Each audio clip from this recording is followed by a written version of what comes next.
Report aja gue ngapain. Kasian tau guys, udah sih maksud gue kayak udah gitu, dia kan manusia biasa, cewek lagi, punya keluarga lagi, terus dia punya pasangan yang mau hidup dia mau punya pasangan yang hidup normal sama dia nantinya, yang mau kayak berjalan udah move on gitu ke hidup yang lebih baik. Terus kan jadinya untung pasangannya orang baik, untung pasangannya kuat, strong. Tapi kan gimana ya? Ya untungnya tuh gini loh, maksudnya gue tuh yang kasihan adalah netizen yang nulis hate comment, karena tuh nanti balik ke dia, lo ngerti nggak? Benar. Itu doang sih. Hola bestinya kata Ani. Besti berawal dari kata kasar dan menyebut Jang dalam videonya yang viral. Sarwenda hingga kini masih aja diguliti netizen. Kayak baru-baru ini rame lagi nih video lama Sarwenda yang berkata kurang pantas saat live di depan anaknya yang juga ada di sana. Hal itu pun langsung membuat warganet rame besti, dan hujatan pun seraya panen di kolom komentar unggahan tersebut. Gak sedikit bahkan dari warganet yang seraya fokus dengan reaksi Thalia saat sang bunda mengucapkan kata tersebut di depannya, meskipun kata tersebut tak tertuju untuknya. Lalu bagaimana praktisi hukum melihat polemik Ruben dan juga Sarwenda terkait tentang anak yang kini ramai? Benarkah Ruben bisa punya peluang besar untuk mendapatkan hak asuh anaknya? Lu ngerti apa sih? Lu live kok cuma ngomong sendiri. Emang ngomong sama siapa, sama keluarga lu? Mau Game. Game. Game.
Oke, Bang, ketika bercerai 200 juta bulanan untuk anak, tapi tidak boleh bertemu anak, seperti apa, Bang?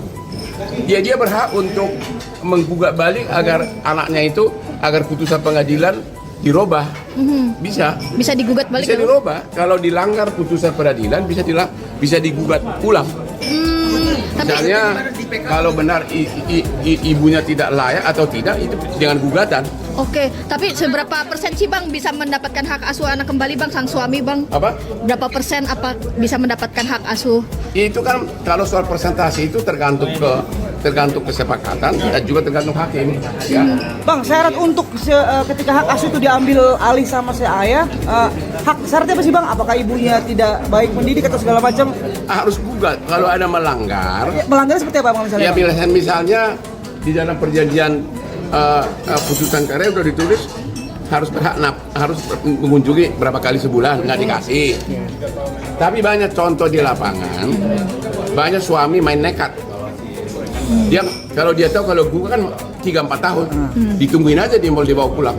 Itu salah Itu nggak, bukan Bang? pidana. Dengan kejadian Ruben ini Itu bukan pidana. bisa ngambil hak asuh anak kasih Bang kalau Abang lihat. Bisa gugat, Bukan menculikan, apapun yang melanggar bisa gugat. Dan Tapi banyak cowok nggak mau gugat kelamaan. Dan bukan menculikan ya, Bang? Bukan menculik, kan itu anaknya. Ya. Tapi jangan masuk ke rumah si cewek, itu melanggar. Di sekolah, tempatnya Nah, sekolah. kalau biasanya di sekolah ditungguin atau di mall, udah banyak kejadian. Tapi kalau rumah pribadi digunakan Nggak boleh masuk.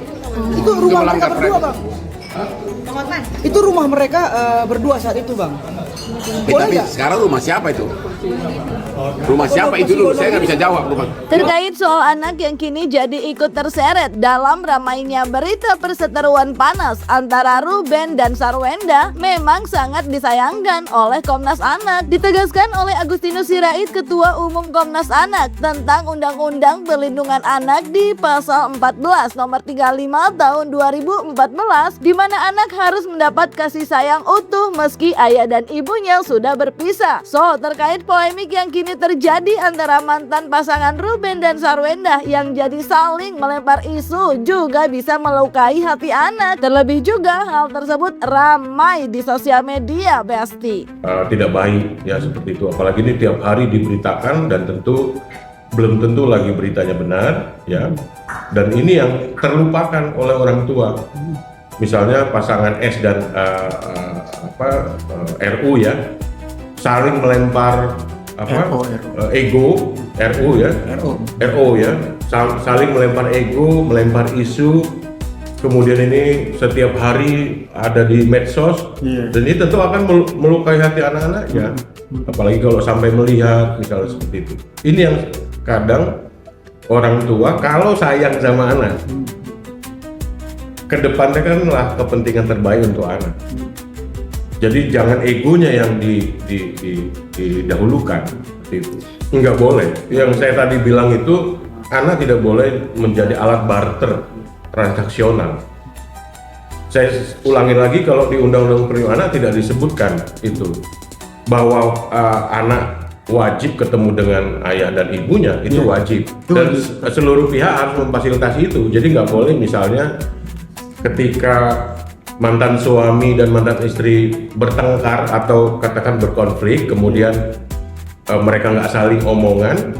Kalau untuk urusan anak harus berkomunikasi, wajib mendapatkan kasih sayang dari ayah dan ibunya walaupun mereka sudah berpisah.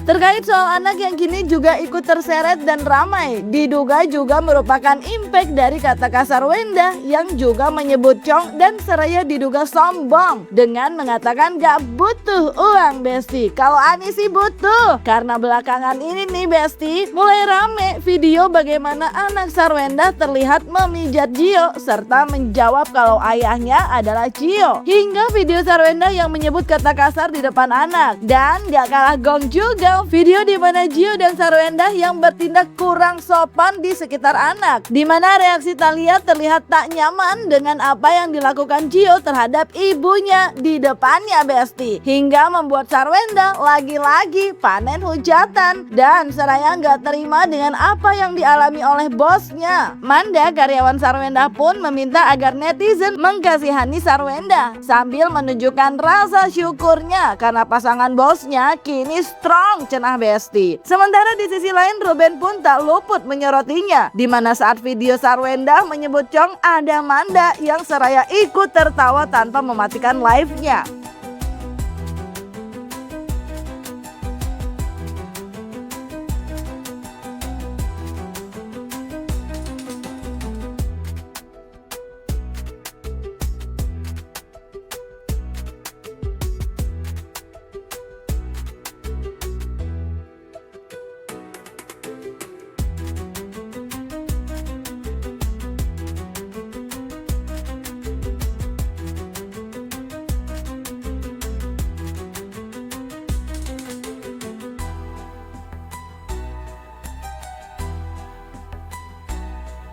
Ini aku kasih tahu ya ke kalian ya.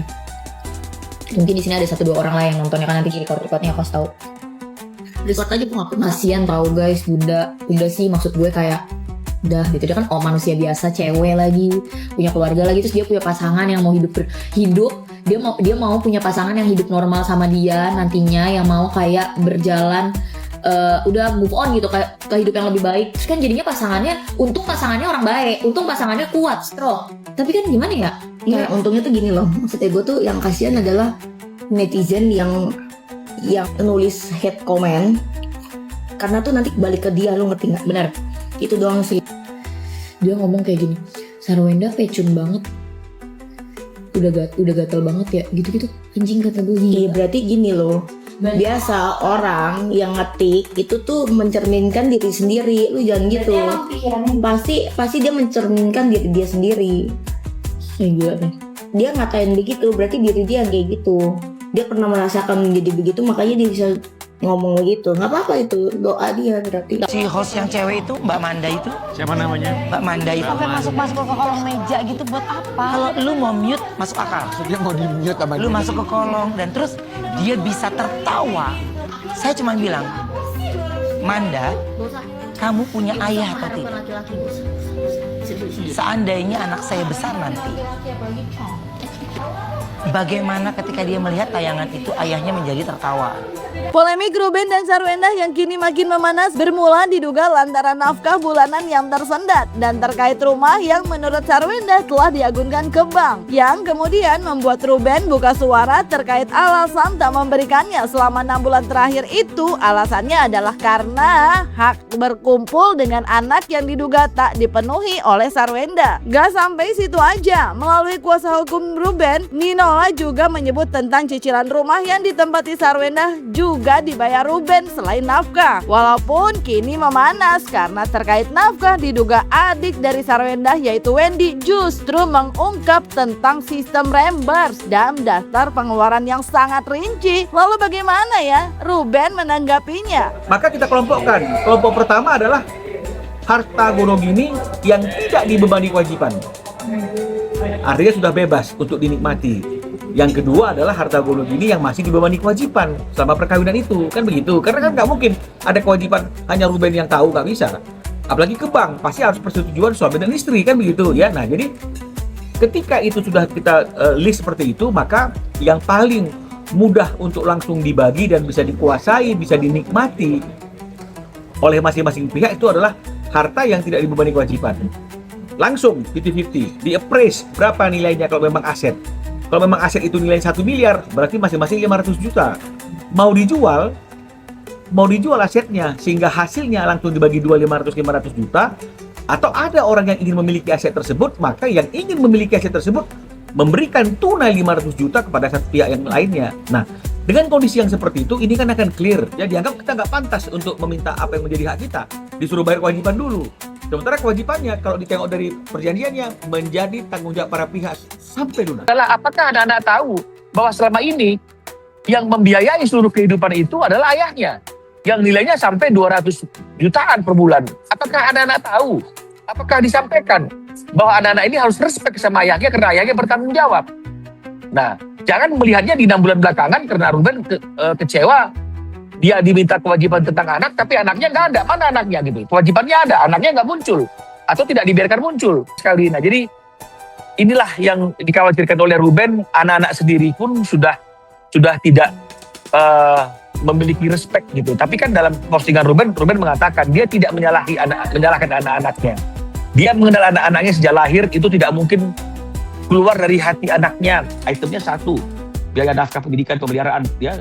Rinciannya kalau diulang-ulang nanti sepertinya berlebih-lebihan ya, 200 juta, ada kantong plastik, ada asuransi, ada macam-macam, kartu kredit. Tanganin ya.